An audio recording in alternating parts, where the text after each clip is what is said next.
अवधूत चिंतन श्री गुरुदेव दत्त. आज आपण ऋणू झणू रे भ्रमरा हे परमपूज्य शकुंतलाचे आपटे लिखित याच्यावर काही काय सांगतायत ते पाहूया. काल आपण ऋणू झणू रे भ्रमरा सांडितू अवगुण रे भ्रमरा श्री भगवंतांचे चरणच खरे असे स्थान या जीवरूपी भ्रमराने श्रीमद आचार्य ज्या श्री भगवंतांच्या चरणकमलांचे वर्णन षटपदीच्या दुसऱ्या श्लोकात करतात त्या कमलांचाच खरा आश्रय घ्यायला हवा. तेथेच स्थिर राहायला हवे. तेथला दिव्य आनंदमय व प्रेममय पराग स्थिर होऊन मन निश्चल करून म्हणजे पंख फडफडविणे थांबवून सेवन करायला हवा. असे त्याने केले तरच त्याचे कल्याण होणार आहे. म्हणूनच माऊली प्रस्तुत अभंगाच्या दुसऱ्या चरणात भ्रमराला कळकळीने सांगते आहेत की चरण कमलाळू जोरू रे भ्रमरा भोगी तू विचळू रे भ्रमरा. पण अडचण अशी आहे की या भगवत चरण कमलांजवळ पोचून तेथील पराग सेवन करण्यासाठी या जीवभ्रमराला त्याच्याच ऋणधुणू नादाचे सहाय्य युक्तीने घ्यावे लागते. पण ती युक्ती त्याला ठाऊक नाही. तसेच त्या नादाचे श्रवण करता यावे म्हणून शक्तीही पाहिजे. तेथे देखील तो असमर्थच आहे. ज्याप्रमाणे भुंगा म्हणजे भ्रमर जो विशिष्ट नाद करतो तो करण्याची देणगी त्याला उपजतच असते, पण त्याची युक्ती माहीत नसते. त्याप्रमाणे जीवाजवळ जन्मजात अनाहत नाद असूनही तो प्रगटविण्याची शक्ती व तो ऐकण्याची युक्ती यापासून तो वंचितच असतो. हा नाद परमार्थाच्या क्षेत्रात अत्यंत महत्वाचा असतो. या अनाहत नादाचे विविध प्रकार शास्त्राने सांगितले आहेत. ऋणुझुणूचा नादाचा अर्थ तो जीव जो आतून ऋणुझुणू हा नाव ऐकत जातो तो नाद म्हणजेच अनाहत नाद. हे नाद अनेक प्रकारचे आहेत. हठयोग प्रदीपिकेत नमूद केल्याप्रमाणे आदौ जलजी मूत बेरी झरझर संभवाः मध्ये मर्दल शंखोत्सा घंटा काहोल जास्तथा अंते तू किंकिणी वंशभी विना भ्रमरणे स्वप्नाः इति नानाविधा नादाः श्रूयते देहमध्यगाः. साधकाला सद्गुरु कृपेनंतर अभ्यास करताना साधनेत अनेक प्रकारचे अनाहत नाद ऐकू येऊ शकतात. सुरुवातीला समुद्र, मेघ, नंतर भेरी, झांजा, मध्यावर नगारा, शंख आणि घंटा याप्रमाणे हे अद्भुत नाद ऐकू येतात. जसजशी आपली साधना वाढेल तसतसे अधिकाधिक दिव्य व सूक्ष्म नाद आतून ऐकू येऊ लागतात. त्यामध्ये किंकिणी, वंशी, वीणा आणि भ्रमराचे म्हणजे भुंग्यांचे गुंजन ऐकू येऊ लागते. सद्गुरु परंपरेने मिळालेल्या शक्तीने व युक्तीने नादानुसंधान करणाऱ्या साधकांना अशा प्रकारचे नाद श्रवण करण्याचा विलक्षण अनुभव येतो. हठयोग प्रदीपिकेत पुढे म्हटले आहे की नादश्रवणतः क्षिप्रमंतरंग भुजंगमः विस्मृत्य सर्वमेकाग्रः कुत्रचित्तही धावती. येथे ते मनालाच भुजंग असे म्हणतात. नाद श्रवण करता करताच हा मनोरूपी भुजंग सर्व काही विसरून एकाग्र होतो व त्याचबरोबर त्याचे धावणे थांबून तो एका ठाई स्थिर होतो. त्याचबरोबर ग्रंथकारांनी या नादाच्या श्रवणाचे परिणामही सांगितले आहेत. ते म्हणतात की सदा नादानुसंधानात क्षीयन्ते पापसंचया निरंजने विलीयते निश्चितम चित्तमारुतो. जो साधक नादानुसंधानाच्या सहाय्याने नाद ऐकत राहतो त्याच्या सर्व पापांचे निर्मूलन होऊन त्याचे चित्त आणि प्राण दोन्हीही निरंजन परमात्म्यात विलीन होऊ जातात. जीव हाच भ्रमर असा हा या आतून ऐकू येणाऱ्या आघाताशिवाय निर्माण होणाऱ्या अनाहत नादांचा महिमा आहे. त्यातले भ्रमराचे गुंजन हा शेवटचा नाद आहे. सद्गुरु श्री ज्ञानेश्वर माऊली जीवाला म्हणजेच भ्रमराला हे गुंजन तू ऐक असं सांगत आहेत. ऋणू झुणू रे भ्रमरा सांडी तू अवगुण रे भ्रमरा. माऊलींनी या जीवाला भ्रमर म्हणण्याचे आणखी एक कारण आहे. भुंग्यांचे अवयव म्हणजे 2 पंख, 6 पाय आणि त्याचे शरीर. तो साहजिकच पंखाच्या सहाय्याने उडतो आणि निरनिराळ्या फुलावर बसून त्यातला पराग खातो, मध पितो. कमळातला मध पिताना तो कधी कधी इतका गुंगून जातो की त्याला संध्याकाळ झालेली कळत नाही. तो लोभावून तसाच बसून फुलातला मध पीत राहतो. संध्याकाळ संपून अंधार होताच कमळाच्या पाकळ्या मिटतात व त्या पाकळ्यांमध्ये गुदमरून तो भुंगा मरणही पावतो. कमळातल्या मधाची हाव हीच त्याच्या मृत्यूचे कारण बनते. जीव देखील विषयोपभोगात एवढा गुंतून जातो की आयुष्याची संध्याकाळ कधी होते हेच त्याला कळत नाही. त्या विषयात अडकणेच मग त्याच्या मृत्यूचे कारण बनते. जीवरूपी भ्रमराचे 2 पंख म्हणजे इच्छा व क्रिया असेही म्हणता येते. त्याचे 6 पाय म्हणजे त्याच्याजवळ असलेले 6 अवगुण. जीव हा त्या 6 अवगुणांच्या साहाय्याने सतत विषयभोगाकडे धावत असतो. कलियुगात तर हे आपल्याला प्रकर्षाने जाणवते. परीक्षित राजाची कथा, यावर महाभारतात व पुराणांमध्ये एक मोठी मार्मिक कथा आलेली आहे. अभिमन्यूचा पुत्र राजा परीक्षित मोठा धार्मिक होता. एक दिवस त्याला कळले की आपल्या राज्यात पृथ्वीवर कालक्रमाप्रमाणे कलियुग आलेले आहे. ते ऐकून परीक्षित राजा कलिला शोधायला निघाला. वाटेत एका ठिकाणी त्याने बघितले की राजासारखी वस्त्रे घातलेला पण राजा नसलेला एक सामान्य माणूस गाय आणि बैलाला काठीने बडवत होता. त्यातल्या त्या बैलाचे 3 पाय तुटलेले होते, फक्त एकच शिल्लक होता. राजाने पुढे जाऊन आपला परिचय त्या माणसाला करून दिला. त्यावर त्याला कळले की तो बैल हा धर्म आहे, पृथ्वी ही गाय आहे आणि मारणारा मनुष्य हेच कलियुग आहे. त्यामुळे संतापून राजाने कलीला मारायला आपली तलवार उपसली, पण कली त्याच्या पायावर पडून गयाबया करू लागला. म्हणून मग राजाला दया आली. त्या कलीची विनंती स्वीकारून त्याची लक्षणे व गुण पाहून मग परीक्षित राजाने त्याला राहण्यासाठी जुगारांचा अड्डा, दळीचे ठिकाण, हिंसा, सोने, पैसा, स्त्री अशी ठिकाणे सांगितली. या सर्वच ठिकाणी अवगुणांना अगदी ऊत आलेला असतो. या सर्व ठिकाणी खोटेपणा, माज, क्रूरता, अप्रवृत्तता, अन्याय, व्यभिचार, चोरी इत्यादी इत्यादी अनेक अवगुण प्रकर्षाने दिसून येतात. ते सगळे अवगुण या कलियुगातल्या जीवामध्येही पोचले गेलेले दिसतात. या जीवभ्रमराचे 2 पंख आहेत, एक इच्छा व दुसरा क्रिया. काम, क्रोध, लोभ, मोह, मद, मत्सर हे त्याचे 6 पाय आहेत. एका पंखाने भुंगा उडू शकत नाही, त्यासाठी 2 पंख हवेत. तसेच इच्छा आणि क्रिया आलीच. इच्छा ही एकटी येत नाही, त्याचबरोबर क्रियाही सुरू होते. मग ती मानसिक असो अगर शारीरिक असो. वासनेच्या पोटी इच्छेचा जन्म होतो. आपल्या वासनांना अजिबात तोटा नसतो. असंख्य वासना माणसाच्या ठिकाणी असतात. प्रत्येक वासना अनेक इच्छांना जन्म देत असते. शिवाय अवगुण तर तिला साथ द्यायला तयार असतातच. असा हा वासना, इच्छा, अवगुण, क्रिया असा कारखाना अव्याहत सुरू असतो. हे सर्व एकमेकांचे सख्खे मित्र बनून कार्य करत असतात व जीवाला कर्माच्या जाळ्यात गुंतवून असतात. क्रिया झाली की कर्म होते. अशी कर्मे एकातून एक निघतच असतात. सारे आयुष्य संपून जाते तरीही जीवाला उमजतच नाही की त्यातून कसे बाहेर यायचे. कारण त्याला सर्व कर्मेच बरोबर व खरी वाटत असतात. त्यांचा परत परत मोह पडत असतो. त्या मोहातच जीवाचे आयुष्य संपते. या सर्व कारणांमुळे माऊलींनी जीवाला भ्रमर म्हटले आहे. माऊली या जीवाला म्हणजे भ्रमराला उद्देशून पुढे म्हणतात की सांडी तू अवगुण रे भ्रमरा. अवगुणांचा त्याग. माऊली येथे भ्रमराला अवगुण टाकून अथवा सोडून किंवा लवंडून दे असे म्हणत नाही, तर सांडी असेच म्हणतात. आपल्याला नको असलेल्या वस्तूचा त्याग करण्याचे 3 प्रमुख प्रकार असतात. पहिला प्रकार टाकून देणे.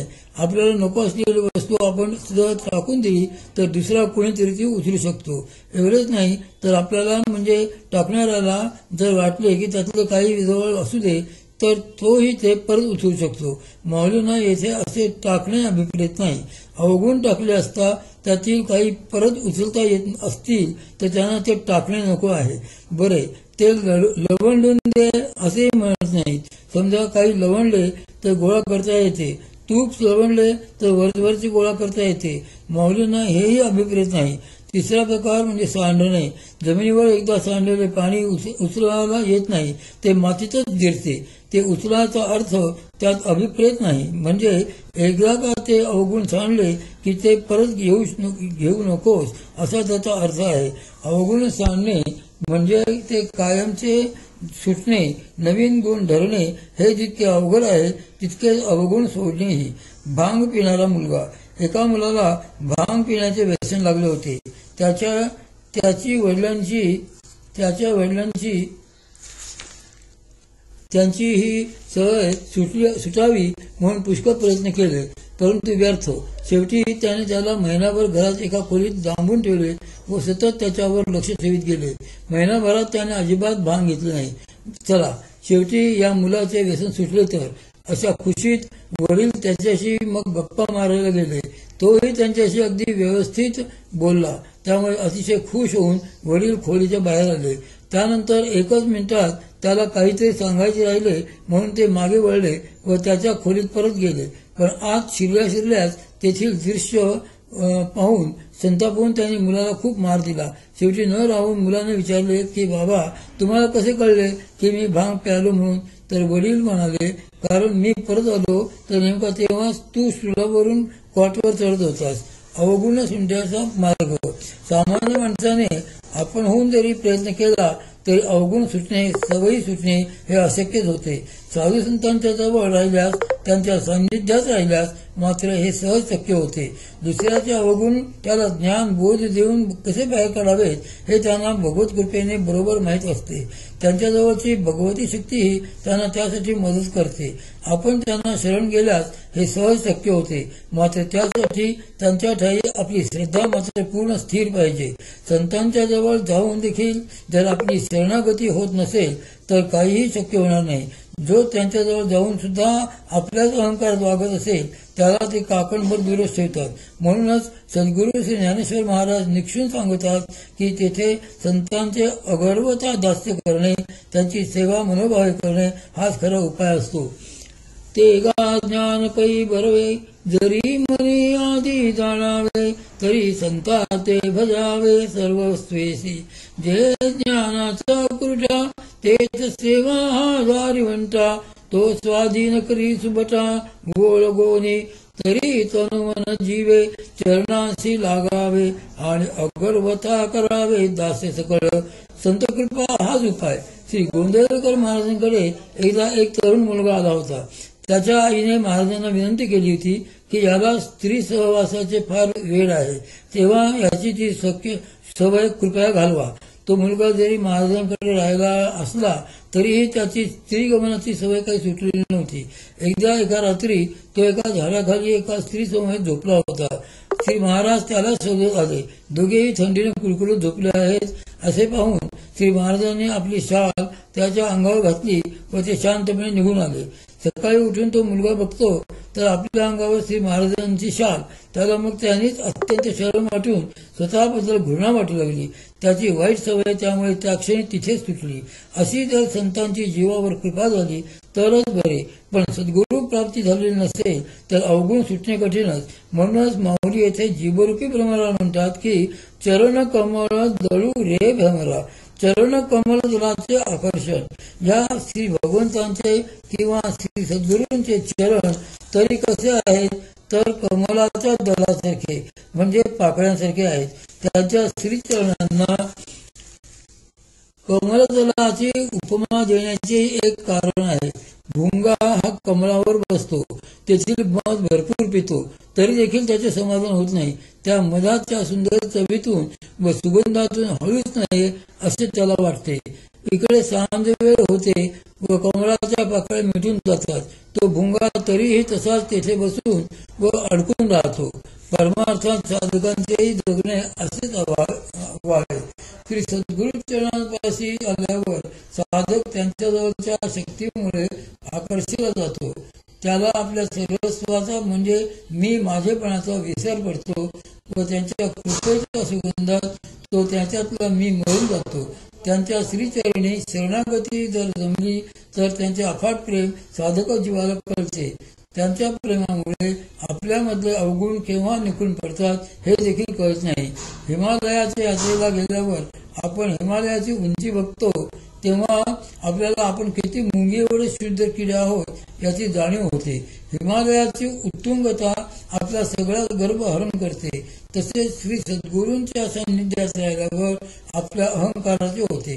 त्यांच्या विचारांची उंची व खोली यांचा अंदाजच आपल्याला काही लागत नाही. मग नकळत आपल्या दोषांचीही जाणीव होऊन आपल्यालाच लाज वाटते. संतांचा आश्रय. बऱ्याच वर्षापूर्वी परमपूज्य श्री मामा व परमपूज्य श्री गणपती बाप्पा गुरुजी, देवबाप्पा गुरुजी असे दोघे जण बरोबर काही साधक मंडळी घेऊन दक्षिणेच्या यात्रेला गेले होते. जाताना दोघेही काही न खाता पाणी देखील न पिता गेले. बरोबरची मंडळी सतत खात होती. रेल्वेतून उतरून मुक्कामी पोहोचल्यावर तेथील एक विहीर बघून दोघांनी आपापले नित्यकर्म आवरले. स्नान संध्या करून खिचडी शिजवली, नैवेद्य दाखवूनच मग जेवले. तोवर प्रवासाला निघून तब्बल 40 तास झाले होते. त्यांचा हा विलक्षण संयम पाहून इतरांनाच आपल्या वागण्याची लाज वाटली. असे या साधू संतांजवळ अनेक गुण असतात. दया, प्रेम, संयम, शांती, क्षमा हे तर त्यांचे स्थायी भावच असतात. अशा संतांच्या चरणी गर्व न धरता लागावे. त्यांना प्रसन्न करून घेऊन त्यांची सेवा करावी, मगच ते आपल्याला आश्रय देतात. त्यामुळेच माऊली जीव भ्रमरला म्हणतात की अशा संतांच्या चरणी शरण जाऊन तू आपले अवगुण सांड. ते संतच त्या तुझ्या अवगुणांना नाहीसे करतील. त्यांच्या चरणकमलांचे ते वैशिष्ट्यच आहे. संतच तारून देतात. आपण जेव्हा संतांपाशी जातो तेव्हा प्रथम आपल्यालाच चुका आपल्या लक्षात येऊ लागतात. हळूहळू आपल्याला त्या सुधारण्याशाही वाटतात. माझ्या ओळखीचा एक मुलगा होता. सगळ्या श्रीमंत लोकांचा त्याला फार राग यायचा. मी एकदा त्याला विचारले की अरे असे काय करतोस, त्यापेक्षा मामांकडे चल, ते तुझ्या डोक्यातला हा गोंधळ नाहीसा करतील. एक दिवस हो ना करता करता तो मामांकडे आला. मामा सहजच त्याला म्हणाले, बोल काय हवंय. मी लगेच त्याला म्हटले, अरे मोक्ष माग. पण तो मामाला म्हणाला, माझ्या मनात सर्व श्रीमंतांबद्दल राग आहे. असे वाटते की जगातला सर्व पैसा माझ्याकडेच असावा. मग मी काय करू. मला या विचाराने मात्र रात्र झोप येत नाही. मला ह्यातून बाहेर काढा. मी हताश झाले. चांगला मोक्ष मागायचे सोडून हे याने काय मागितले. पण मामा त्याला म्हणाले, बरे. आणि माझ्याकडे वळून म्हणाले, कोणाला काय द्यायचे हे ठरलेले असते. त्याने जे मागितले ते दिले आम्ही. म्हणजे आपण तर अवगुण सांडायचेच नाहीत, कारण माझे बरोबरच आहे असे म्हणून आणि त्यांच्यासमोर असे गेलो तर मग संपलेच. तेव्हा संतांच्या चरणी शरण जाऊन श्री भगवंतांच्या प्राप्तीचाच मार्ग मागावा. एकदा जर का तो मिळाला की तेच पुढे तारून नेतात. आपण फक्त त्यांच्या चरणकमलांवर लीन होऊन राहायचे असते. अमृतमय दृष्टी. त्यांची प्रेममय अमृतकृपा दृष्टी साधकाला त्यांच्यापाशीच खिळवून ठेवते. त्याची ती स्नेहमय दृष्टी, स्निग्ध दृष्टी साधकावर कृपेच्या रूपाने पडली म्हणजे सर्व शीतल होऊन जाते. यावर श्री ज्ञानेश्वर महाराज म्हणतात की पुढा स्नेह पाजरे, माघा चालती अक्षरे, शब्दपाठी अवतरे कृपाधी. परमपूज्य श्री मामांकडे गेले की हाच अनुभव येत असे. अत्यंत प्रेमाने ते प्रथम बघत असत. नंतर हसून म्हणत, आली का पोर असे वाटायचे. अमृतच पाझरले या शब्दारूपांनी. सगळे कर्माचे शीण नाहीसे व्हायचे. त्यांच्या आधारामुळे अजूनही वाटते की जणू काही माऊली म्हणतात त्याप्रमाणे ते वाट कृपेची करीतू, ते दिशाची स्नेह भरितू, जीवातोळी अंतरितू आपला जीव. परमपूज्य श्री मामांनी प्रदान केलेल्या कृपेच्या सुखरूप वाटेवरून चालत राहिल्यामुळेच तर आजवरचे आयुष्य कितीही बरे वाईट प्रसंग आले तरी सुखाचे गेले. त्यातले सर्व क्षण त्यांच्याच स्नेहाने भरलेले होते, अजूनही आहेत. आम्हा घातकांसाठी खरोखरच त्यांनी आपला जीव भुतळी अंतरून त्यावर आम्हाला आरामात बसवले आहे. त्या श्री भगवंतांजवळ त्यामुळे एकच मागणी आहे की त्यांच्या त्या प्रेमाची जाणीव शेवटपर्यंत जाऊ देऊ नका. अशी कृपा प्रेम हे अनुभवल्याशिवाय कळत नाही. श्री माऊली मूळ अभंगात पुढे म्हणतात की भोगी तू निश्चळू रे भ्रमरा. भ्रमर हा भोगी. माऊली या भुंग्याला भोगी म्हणतात. भोगी, रोगी आणि योगी असा त्रिकोणच आहे. भोगी म्हणतो मला सगळे मिळावे. त्याची इच्छा प्रत्येक गोष्टीत अडकलेली असते. जे जे ते पाहिल ते ते त्याला हवेच असते. सतत एकाच गोष्टीत भोगी माणसाचे मन बिलकुल भ्रमत नाही. त्याला वाटते नित्य नवीन भोग भोगले पाहिजेत. एवढे करूनही त्याला समाधान नसतेच. असा भोगी हा कायमच अत्यंत चंचल वृत्तीचा असतो. दुसरा प्रकार आहे रोगी. हा मनानेही रोगीच असतो. त्याला असे वाटते की जगात दुसऱ्या कोणाला काहीच मनाप्रमाणे मिळू नये, मलाच सर्व काही सौख्य मिळावे. अशा माणसांना दुसऱ्याचे बरे चाललेले सुद्धा बघत नाही. दुसऱ्याजवळ एखादी चांगली वस्तू बघितली तरी देखील या रोग्याला वाटते की मलाच ती वस्तू हवी. आता तिसरा प्रकार योगी. योगी हे कुठल्याही बाह्य गोष्टीत अडकलेले नसतात. त्यांना वाटते बाहेरच्या गोष्टीत काहीच अर्थ नाही व त्यांची एकच तीव्र इच्छा असते की मला मी मिळावा. योगी हे वैराग्ययुक्त असतात. गत गोष्टींबद्दल ते कधीच खंत करीत नाहीत. माऊलींनी त्यांचे 5व्या अध्यायात फार सुंदर वर्णन केले आहे. तरी गेलियाची सेन करी न पवता चारण धरी, जो सुनिश्चल अंतरी मेरू जैसा निश्चयाने निश्चलता. या योग्यांचे वर्णन करताना श्री माऊली म्हणतात की जे झाले ते झाले. त्याची से म्हणजे आठवण देखील योगी काढत नाही. से म्हणजे आठवण. तो कशाची इच्छा धरत नाही. तो अंतरी म्हणजे आत किंवा अंतरी म्हणजे शक्तीच्या ठिकाणी सुनिश्चळ असतो. सु म्हणजे अतिशय, निश्चळ म्हणजे स्थिर असतो. त्याला ते उपमा देतात मेरू पर्वतासारखा स्थिर. संबंध समुद्राचे मंथन झाले. मेरू पर्वताचा रवी म्हणून उपयोग केला गेला, परंतु त्याच्यावर किंचितही परिणाम झाला नाही. तसा योगीही सुनिश्चल असतो. माऊलींनी जीवाला भ्रमर म्हटले आहे व त्या भ्रमराला उद्देशून ते भोगी म्हणतात. कारण जीव हा कायम भोग भोगतच असतो. बरोबर आणलेली कर्मे संपेपर्यंत त्याला भोग भोगायचेच असतात. तो रोगी असू नये व योगी अजून झालेला नसतो. म्हणूनच ते जीव भ्रमराला भोगी म्हणतात. भ्रमराला जसा परागाचा मधाचा मोह सुटत नाही तसा जीवाला विषय भोग व त्यांचा मोह सुटत नाही. पण त्याला ते निश्चयाच्या साहाय्याने ते भोग असे म्हणतात. निश्चय हा एकच त्यातून काढणारा आधार असतो. तो निश्चय म्हणजे भगवत स्मरणाचा. श्री भगवंतांचे विस्मरण होऊ न देता तू प्रारब्ध भोग असे सांगण्याचे कारण एवढेच की आपला संसार जर सुखाचा व्हायचा असेल तर योग सोडून म्हणजेच भगवत स्मरण सोडून व्यवहार करणे चालणार नाही.